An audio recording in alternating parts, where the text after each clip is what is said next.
Hello and welcome. My name is TyrionLanstr. Alright folks, well we've gotten a lot of things that have changed about Game of Thrones Winter is Coming, and there may be a lot of things that have moved, and I want to take a second to go over where everything is. So if we look at the new notice, we'll see that we got a new update recently with a lot of all-out war changes, but also a lot of improvements to just where things are, and I do think a lot of them make a lot of sense. Let's start with the changes, though, that we got to the all-out war. So there's some things just like they're adding a new ability to share, as well as to refresh your allied resilience and carrying capacity. Really helpful things, honestly, that are just going to make your life a lot easier. They're also just improving the way that you load and unload, and also with healing. Like, it's just everything about it. They're trying to make it a little bit cleaner. All of the changes I honestly think are very, very positive. Some of the rebalancing ones are pretty interesting to me. So we have the Eagle Eyes can no longer trigger the pincer attack. So just to be clear, the Eagle Eyes are the kind of enhanced ability that the bows get. And if you have an all bows lineup, you can get the Eagle Eyes activation. And that basically makes them fire from way further out, and they're immune to counterattacks and a bunch of other stuff. But the point is that it does not trigger pincer attacks when they're firing you from really far away. They also changed Jean's active skill to be a little bit longer. They also changed Diana's as well as Senel's, just some kind of slight changes to those active skills.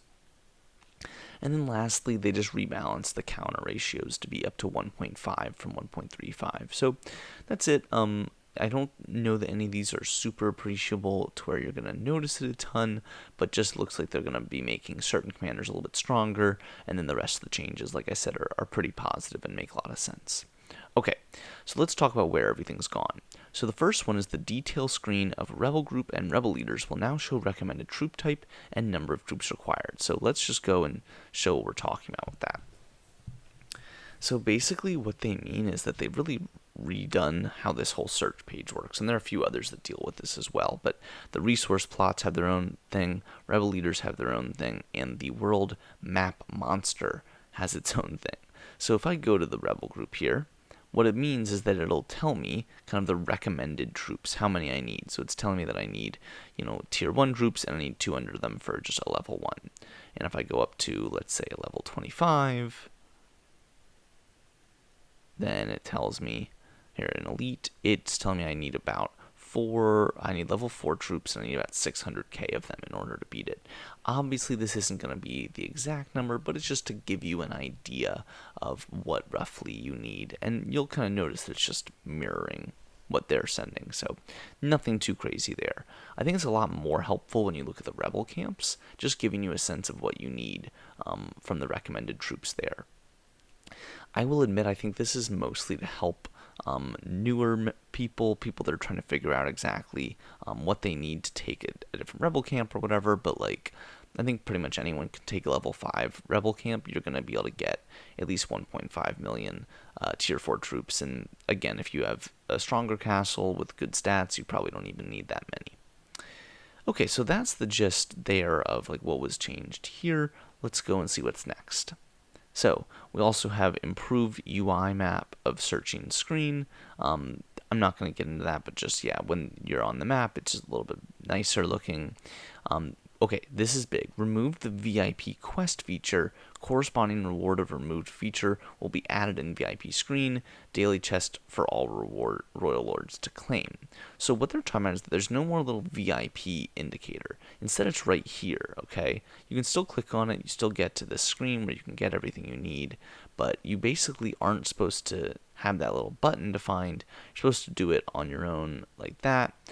Also, you do have this change, which I'll go over in a second too, but there's a new screen here that covers the nobility as well as your honor token, that's kind of its own thing. I'm pretty sure that if you're a royal lord, it's still right there, but that's kind of what's going on with that. I think those are kind of tied because this is where VIP would normally be. Okay. So it looks, remove VIP quest feature. Okay, that's what we just, sorry. Removed Alliance Quest feature. The Alliance Quest refresh ticket will be available to sell from the backpack, so they've gotten rid of that entirely. If you go to the quests, as you can see, they just got rid of it. They realized that no one liked it. It wasn't a fun thing to do, to have to go through and do all those, random quests. Now they have the main quests, the story quests that, for most people have already finished, and then your daily activities. There's no more VIP chests or anything like that. That's all gone. And I will say that is like kind of a, sorry, I'm just doing all these quickly, but I think those are kind of an appreciable change if you think about it. I mean, those were serious things that are now taken off entirely. So definitely an interesting change to be made. But again, you get kind of an exclusive one-time chest each day from this that's kind of, I think, meant to be replacing it. Okay. Next up, if we go back to our list. Okay. So I mentioned before, I already showed it, the VIP screen was removed to the stamina bar. We saw that. We also saw the honor token and nobility screen was moved, so I showed that as well. Okay, challenge quests will all move to the events menu. So what they're talking about with that is if I go to events, as you can see, like all the normal daily elite, best effort, all that stuff can all be found here.